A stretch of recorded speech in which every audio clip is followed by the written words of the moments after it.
तो दोस्तों आज की इस मूवी में आप देखने वाले हो मियाँ दीदी, डैनी आंटी और लाना रोडस की भी बड़ी मम्मी को, क्योंकि इन्होंने एक नहीं, दो नहीं, तीन नहीं, चार नहीं, 10 नहीं, 20 नहीं, पूरे 100 लोगों के साथ गपागप किया है। और इसके बाद इनकी नजर पड़ती है अपने ही कजन पर, और उसके बाद फिर ये अपने कुएं का पानी उसे किस तरह, कहाँ कहाँ और किस किस पोजीशन में पिलाती हैं, ये सब आप आज की इस मूवी में देखने वाले हो। तो चलिए ज्यादा देर ना करते हुए हम मूवी का एक्सप्लेनेशन स्टार्ट करते हैं। परंतु उससे पहले गुरु, तुमने अभी तक चैनल को सब्सक्राइब नहीं किया है तो क्या कर रहे हो मेरे भाई। ऐसी ही और भी ज्यादा तगड़ी तगड़ी मूवीज को आगे भी देखने के लिए चैनल को सब्सक्राइब करो, बेल आइकन प्रेस करो। इसके साथ साथ हमारे सेकंड चैनल को भी सब्सक्राइब करना मत भूलें, क्योंकि वहां पर भी हम ऐसी ही तगड़ी तगड़ी मूवीज सिर्फ आपके लिए एक्सप्लेन करते हैं। मेरे फ्रेंड के चैनल को भी प्लीज सपोर्ट कीजिए, वो भी ऐसी ही तगड़ी तगड़ी मूवीज आपके लिए लेकर आ रही है। सभी का लिंक नीचे डिस्क्रिप्शन में दिया हुआ है। मूवी को डाउनलोड कैसे करना है ये मैं आपको थोड़ा सा आगे बताऊंगा। तो मूवी स्टार्ट होती है और हम देखते हैं अपनी मूवी के मेन कैरेक्टर मार्क को, जो कि एक पार्टी में होता है और पार्टी को एंजॉय करने की कोशिश कर रहा होता है। एंजॉय करने की कोशिश इसलिए कर रहा होता है क्योंकि उसके सभी दोस्त और वहां पर पार्टी में सभी लोग अपनी अपनी बंदियों के साथ गपागप करके एंजॉय कर रहे थे, परंतु भैया जी के पास उनकी गर्लफ्रेंड अर्थात बाएं हाथ के अलावा और कुछ भी नहीं था। इसके अगले ही पल उनकी मुलाकात होती है एक कन्या से, और भैया जी पहली ही मुलाकात में उसकी गुफा में गोते लगाना चाहते थे, पर कन्या इस बात पर उन्हें धर कर आती है और वहां से भगा देती है। अब भैया जी नाक तक खुशबू पहुंच गई है तो भूख तो लगनी ही है, लेकिन अब भूख शांत नहीं हो रही तो क्या करें, अपनी पुरानी गर्लफ्रेंड अर्थात बाएं हाथ का सहारा लेना पड़ता है। तो वो घर जाकर के www.tapatap.com पे अपने बाएं हाथ की सहायता से अपने आप को खुश करते हैं और वहीं पर लुढ़क के सो जाते हैं। अगली सुबह जब 10 बजे के बाद भी वो लकड़बग्घे जैसा सो रहे होते हैं तो हमारी मम्मी की तरह इनकी मम्मी भी इन्हें धर कर आती है और कहती है कि जल्दी से उठ करके तैयार हो जाओ, क्योंकि आज तुम्हारे अंकल आने वाले हैं। और कुछ देर के बाद हम देखते हैं उसके अंकल आ भी जाते हैं, जो कि गुब्बारों से भरी हुई एक आंटी को लाए थे। यहाँ पर आंटी कम और उनके गुब्बारे ज्यादा दिख रहे थे, इस वजह से अपने मार्क का फोकस भी बार बार बिगड़ रहा था। खैर कुछ देर के बाद जब उनका लंच वगैरह हो जाता है और वो चले जाते हैं तो यहाँ पर मार्क के सिस्टर उससे आकर के बोलती है कि तुमने आंटी को देखा था? भाई साहब मुझे तो वो 300 रुपए वाली लग रही है। इतने में ही उसकी मॉम भी वहाँ पर आ जाती है, तो वो मार्क को समझाते हुए कहती है कि तुम्हें किसी भी कन्या को इस तरह से देख करके 300 रुपए वाली नहीं बोलना चाहिए। हो सकता है कि जहाँ पर वो लोग रहते हो वहाँ का ड्रेसिंग सेंस ही ऐसा हो। अब मेरे भाई तुम भी यही सोच रहे होगे कि काश पता चल जाए मार्क की आंटी कहाँ रहती हैं तो हम भी वहीं का वीजा कटा लें, कम से कम वहाँ पर सुबह शाम संतरे दबाने तो मिल जाएंगे। खैर तुम भी दुखी हो जाओ क्योंकि उसकी आंटी ने घंटा पिन कोड नहीं बताया है। खैर अगले सीन में हम देख पाते हैं कि जीना आंटी अपनी बेटी को यहाँ पर लेके आई है। मेंटू से संतरे वाली आंटी की ऑलरेडी शादी हो चुकी है, ये उनकी दूसरी शादी है। और यहाँ पर हम नताशा को देख पाते हैं मेरे भाई। अगर तुम्हें संतरे वाली आंटी ही प्रो लेवल लग रही है तो रुको जरा, सबर करो, अभी तुम नताशा से मिलेगा हो। यहाँ पर वो पहली नजर में मिलते ही मार्क को आंखों से ही ठोकने लग जाती है। ये बात मार्क भी समझ जाता है, परंतु किसी तरह से अपने शेरू को समझाकर सोते रहने के लिए ही बोलता है। खैर ये लोग फाइनली यहीं पर शिफ्ट हो जाएंगे, क्योंकि अंकल ने डिसाइड किया है कि वो अपनी वाइफ अर्थात जीना संतरे वाली आंटी के साथ यहीं पर शिफ्ट होंगे। और इसी बीच एक दिन हम देख पाते हैं कि अपना मार्क गांजा बॉय है। नहीं समझे, जैसे पिज्जा डिलीवर करने वाला पिज्जा बॉय, वैसे ही गांजा डिलीवर करने वाला मार्क गांजा बॉय है। और इसके कुछ दिनों के बाद हवसी अंकल और संतरे आंटी का बिहाव हो जाता है। यहाँ पर हम देख पाते हैं कि मार्क की मॉम मार्क से बोलती है कि तुम नताशा से थोड़ी सी फ्रेंडशिप कर लो, क्योंकि वो यहाँ पर नहीं है, और उसे अपने घर वगैरह दिखाओ, घूमने वगैरह ले जाओ। मार्क ऐसा कुछ भी नहीं चाहता था, क्योंकि वो बंदी 14 साल की थी, लेकिन वो ऐसे रेट करती थी जैसे मानो सबकी अम्मा हो। तो यहाँ पर मार्क उससे दूरी बनाना ही पसंद करता था, लेकिन मॉम के बार बार कहने की वजह से उसे अपना घर दिखाना पड़ता है। जिसके बाद वो उसे अपने घर के एक एक कोने दिखाता है और फिर ले जाता है अपने रूम में।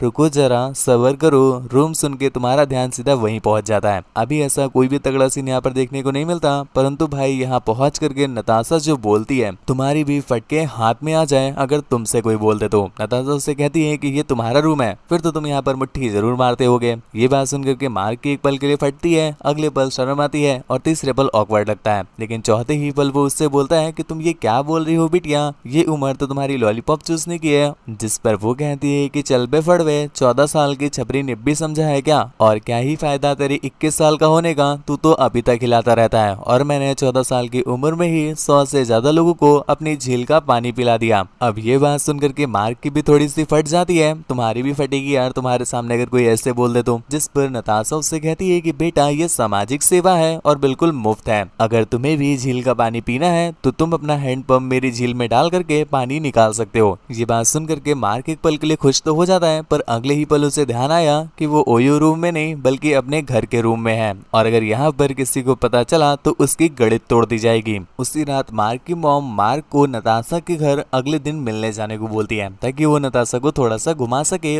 और इस बार हम देख पाते हैं कि मार्क बिल्कुल भी अनइंटरेस्टेड नहीं शो करता, क्योंकि उसे कहीं न कहीं गुजिया की खुशबू आने लगी थी। जिसके अगले ही दिन वो नताशा को सूंघते सूंघते उसके घर पहुंच जाता है, और यहाँ पर उसकी मुलाकात होती है संतरे वाली आंटी से, जहाँ पर संतरा आंटी उसे दूध पिलाती है। खैर वो उनके दूध की चाय पी करके नताशा से मिलने जाता है, पर यहाँ पर हम देखते हैं नताशा अपनी मॉम से काफी ज्यादा बदतमीजी से बात करती है और उसके साथ बाहर भाग जाती है। बाहर जाकर के मार्क उससे अपनी मॉम से इस तरह से बदतमीजी से बात करने का रीजन पूछता है, तो वो बताती है कि जो उसकी मॉम है वो एक नंबर की पेलन नायिका है। मेरी मॉम ने तो न जाने कितने लोगों के हथियार ही बिठा दिए हैं, इतना तगड़ा रगड़ रगड़ के टपाटप करती है वो, और तुम्हारे अंकल को भी उन्होंने बस टपाटप के बल पे ही फंसाया है, और उन्हीं की वजह से ही मुझे इस टपाटप की गंदी लत लगी है, और इन सब का जिम्मेदार मैं अपनी मॉम को ही मानती हूँ, जिस वजह से मैं उनसे बिल्कुल भी ढंग से बात नहीं करती। खैर इसके बाद मार्क उसका मूड फ्रेश कराने के लिए उसे अपने एक फ्रेंड के घर ले जाता है। मेरे भाई इस सीन को देख लो और एक सबक ले लेना। किसी ज्ञानी पेलन बाबा ने अपनी पुस्तक में लिख रखा है कि अगर गर्लफ्रेंड को लंबे समय तक ठोकना चाहते हो तो उसे अपने बेस्ट फ्रेंड से कभी मत मिलवाना, और अपना मार्क यहाँ पर यही गलती कर जाता है, क्योंकि हम देख पाते हैं जब नताशा उसके घर से वापस आती है तो वो बार बार उसके ही फ्रेंड के बारे में पूछ रही थी, क्योंकि कहीं न कहीं नताशा को उसके फ्रेंड का हैंडपंप पसंद आ गया था। खैर इसके अगले दिन एक बार फिर से ये लोग मिलते हैं, जहाँ पर मार्क उसे अपने साथ ले जाता है गांजा डिलीवरी के लिए, और नताशा को जब पता चलता है कि अपना मार्क गांजा बॉय है तो वो बहुत ज्यादा खुश हो जाती है, और वो उससे कहती है कि मुझे तुम्हारा पीना है। तो मार्क भी पूछता है क्या पीना है, तो वो बताती है गांजा गांजा पीना है। जिस पर अगले दिन मार्क उसके लिए थोड़े से गांजे का जुगाड़ करता है, और वो गांजा वांजा फूक करके बिल्कुल सेट हो जाती है। और सेट होने के बाद जब वो उसके रूम में खाली बैठी थी तो बोलती है क्या मैं तुम्हारा लैपटॉप यूज कर सकती हूँ। अब बीटेवा ने मांगा है तो भाई साहब बंदा कैसे ही मना कर दे। तो मार्क भी उससे कहता है कि ठीक है ले लो यूज करो, लेकिन जैसे ही नताशा उस लैपटॉप को ओपन करती है भाई साहब अंदर तो मियाँ दीदी चीख रही थी। ये देख करके नताशा उस पर हंसने लगती है, और बेचारा मार्क थोड़ा सा ऑकवर्ड फील करने लगता है। उसे कंफर्टेबल फील कराने के लिए नताशा उसे बताती है कि अरे ठीक है यार ये बिल्कुल नॉर्मल है, तुम्हारे अंदर भी हार्मोन्स है और वो भी उछाल मारते होंगे, तो ऐसे में उन्हें शांत कराने के लिए तुम तो कम से कम बस अपने बाएं हाथ का यूज करते हो। जिसके बाद वो मार्क को और भी ज्यादा कंफर्टेबल करने के लिए उसके बगल में बैठकर उसे लैपटॉप में एक साइट खोल के दिखाती है, जिसके अंदर हम देख पाते हैं नताशा ही बिल्कुल सरसों का तेल लगा के उल्टा लेटी हुई थी, और पीछे से एक बंदा उसे जम करके ठोक रहा था। मतलब दोस्तों नताशा भी एक टपाटप नायिका है, और ये काम वो ऑलरेडी कर चुकी है, मतलब समझे, इसीलिए उसे 100 से ज्यादा बंदे ठोक चुके हैं। अब भाई साहब ये देखने के बाद कितना ही सख्त लौंडा क्यों ना हो पिघल जाएगा ही, तो मार्क भी यहाँ पर पिघल ही जाता है। जिसके बाद नताशा भी अपनी टांगे खोल करके उसे आमंत्रण दे देती है, और यहाँ पर इनविटेशन कार्ड मिलते ही भैया जी अपने हैंडपंप को उसकी झील में घुसा ही देते हैं। जिसके बाद हम देखते हैं इनकी ये ड्रिलिंग वाली प्रोसेस चलती है काफी देर तक, और कुछ देर के बाद फाइनली इन्हें पहाड़ों का वो अनमोल पानी प्राप्त हो जाता है, और इसके बाद से ही इनका ये गपागप वाला कार्यक्रम स्टार्ट हो जाता है। और भैया जी इन्हें दिन में कभी भी समय मिले, कहीं भी समय मिले, कैसे भी समय मिले, ये सीधा लग जाते हैं ऊपर चढ़ के चढ़म चढ़िया करने में। जिसके बाद ये दोनों फ्रेंड के साथ साथ बेनिफिट भी बन जाते हैं। अब ये दोनों साथ में ही गांजा डिलीवर करते हैं, और मिले हुए पैसों से रबड़ की शेरवानियां ले लेते हैं, क्योंकि रात में इन्हें रातें भी तो रंगीन करनी है। और भाई साहब ये इतना रगड़ रगड़ के बेलते हैं, इतना रगड़ रगड़ के बेलते हैं, जो उसकी गुफा गर्म गोदाम बनी थी वो फट के फ्लावर हो जाती है। मतलब पुष्पा फ्लावर नहीं फायर है, और नताशा गुफा नहीं फट के फ्लावर है। और मेरे भाई तुम जानते हो गपागप का नशा ही ऐसा है, अगर पहली बार बंदे के मुंह लगे तो उसे तो बस शादी करनी होती है, और यही होता है अपने मार्क के साथ। वो नताशा से बोलता है कि मुझे अब तुम्हारे साथ शादी करनी है। ये बात सुनकर के नताशा भी उससे काफी ज्यादा खुश होती है, और कहीं न कहीं वो बेमन ही सही उसे एग्री कर देती है। ये सुनते ही मार्क भैया तो सपने में ही शेरवानी सजाने लग जाते हैं। खैर यहीं पर दूसरी तरफ हम देखते हैं संतरे वाली आंटी का अब प्लान चेंज हो गया है। वो डिसाइड करती है कि वो यहाँ पर नहीं रहेंगी बल्कि अपने ही होम टाउन में रहेंगी, जिस बात के लिए वो नताशा को भी बोलती है कि हम लोग जल्दी ही यहाँ से शिफ्ट कर रहे हैं वापस होम टाउन पे। लेकिन नताशा ये बात सुनकर के उन्हें मना कर देती है, और कहती है कि मुझे यही रहना है और मार्क के साथ रहना है, क्योंकि मुझे उसके साथ रहने पे अब अच्छा लगता है। ये बात जब उसकी मॉम सुनती है तो उसे धरगरी आती है, और कहती है कि मुझे पता है तुम्हें आखिर अच्छा क्यों लगता है, तुम्हारे मुंह लग गया है हैंडपंप का पानी, इसीलिए तुम्हें यहाँ पर रहना पसंद है। अब अपने बारे में ऐसी बातें सुन करके तो एक बार के लिए तुम भी गरमा जाओगे। तो नताशा कैसे ही ना गरमाती। जिसके बाद वो अपनी ही मॉम के बाल नोच नोच करके उन्हें दह घंटा सूतने लगती है, पर उसके डैड किसी तरह से बीच बचाव करते हैं और यहाँ पर आंटी जी के संतरे बिल्कुल निचुड़ ही जाते, लेकिन चलो बच गई। खैर इस वजह से वो लोग वापस तो नहीं जाते, लेकिन यहाँ पर उसकी मॉम मार्क से उसका मिलना बंद करा देती है। जिसके बाद हम देखते हैं यहाँ पर मार्क को, जो बेचारा काफी ज्यादा परेशान होता है और नताशा का नाम लेकर के ऑलरेडी वो दिन रात हिलाता रहता है और उसने अपने घर की दीवारें तो अपनी ही पुट्टी से रंग दी हैं। लेकिन मेरे भाई तुमको बताया ना कि यहाँ का पानी बड़ी बुरी चीज है, एक बार लग गया तो छुड़ाया नहीं छूटता। ठीक ऐसा ही होता है मार्क के साथ। उसे अब पानी लग गया है तो अब उसे अपना बायां हाथ बिल्कुल भी पसंद नहीं आ रहा। इस वजह से वो सीधा पहुंच जाता है नताशा के घर अपनी लंबी वाली सिगार लेकर के। लेकिन यहाँ पर उसकी मॉम उसे समझाते हुए कहती है कि बाबू तुम तो मुट्ठल हो, मुझे पता है, लेकिन यहाँ पर मेरी बेटी तुम्हें अपनी झील में उतार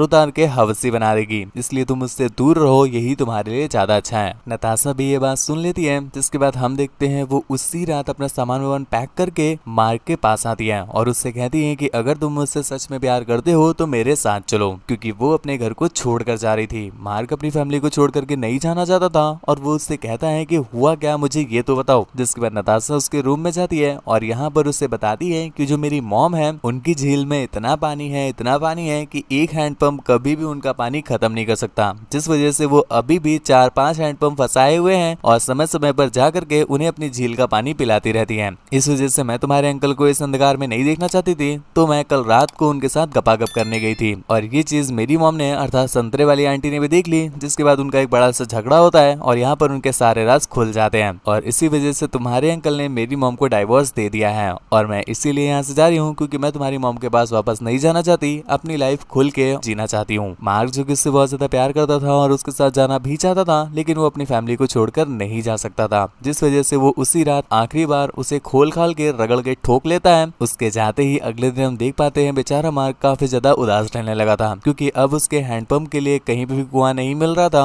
और उस बेचारे का दाहिना हाथ भी अब उसे ठीक से खुश नहीं कर पा रहा था। लेकिन इसी बीच हम देख पाते हैं मार्क को उसके फ्रेंड का काफी दिनों से कॉल आ रहा है, लेकिन यहाँ पर मार्क तो बिल्कुल देवदास बने हुए हैं, जिस वजह से वो अपने फ्रेंड का कॉल उठाते ही इच्छे नहीं है। उस दिनों के बाद जब उन्हें थोड़ा सा सही फील हुआ तो वो अपने फ्रेंड से मिलने जाते हैं और यहाँ पर भाई साहब जो उन्होंने देखा उनकी फटी की फटी रह गई, क्योंकि यहाँ पर कोई और नहीं बल्कि नताशा ही थी, जो कि अभी तक उसके फ्रेंड के साथ रह रही थी। जिस पर उसका फ्रेंड बताता है कि हाँ यही तो बताने के लिए मैं तुम्हें इतने दिनों से कॉल कर रहा था। ये देख करके मार्क को बहुत ज्यादा गुस्सा आता है कि नताशा उससे प्यार ही नहीं करती थी, मतलब अगर उसे सब कुछ छोड़ करके भागना ही नहीं था तो वो मेरे साथ क्यों नहीं रह रही थी। जिस पर उसे रियलाइज होता है कि मेरा काटने के बाद वो पक्का मेरे फ्रेंड का भी काटेगी, तो वो अपने फ्रेंड को रात की रानी और हमारे और उसके बीच हुई गपागप की कहानी दोनों को बता देता है और ये बताकर वो वापस चलाया। जिसके साथ ही ये मूवी भी यहीं पर एंड हो जाती है। दोस्तों मूवी आपको कैसे लगी हमें नीचे कमेंट करके जरूर बताना। ऐसी ही और भी ज्यादा तगड़ी तगड़ी मूवीज को देखने के लिए चैनल को सब्सक्राइब करना बिल्कुल भी ना भूलें। मैं आपके लिए ऐसी ही तगड़ी तगड़ी मूवीज हर रोज एक्सप्लेन करता रहता हूँ। मुझसे बात वगैरह करना चाहते हैं, मुझे देखना चाहते हैं तो इंस्टा पर फॉलो कर लेना गुरु। और हमारे सेकंड चैनल को तुमने अभी तक सब्सक्राइब नहीं किया, क्या कर रहे हो? चैनल सब्सक्राइब करो, बेल आइकन प्रेस करो ऐसी ही और भी ज्यादा तगड़ी तगड़ी मूवीज के लिए। मेरे फ्रेंड के चैनल को सब्सक्राइब करना बिल्कुल भी मत भूलें, आपकी मूवीज का डोज दुगना हो जाएगा। और हाँ, मूवी डाउनलोड कैसे करनी है ये तो बताना ही भूल गया। नीचे डिस्क्रिप्शन पे जाओ, मेरे टेलीग्राम चैनल का लिंक दिया होगा, उस पर क्लिक करके उसे ज्वाइन कर लो। वहां पर आपको मूवीज के लिंक मिल जाएंगे और वो भी एक क्लिक में आप पूरी की पूरी मूवी डाउनलोड कर पाओगे। तो आज के लिए बस इतना ही, तब तक के लिए दुआओं में याद रखना।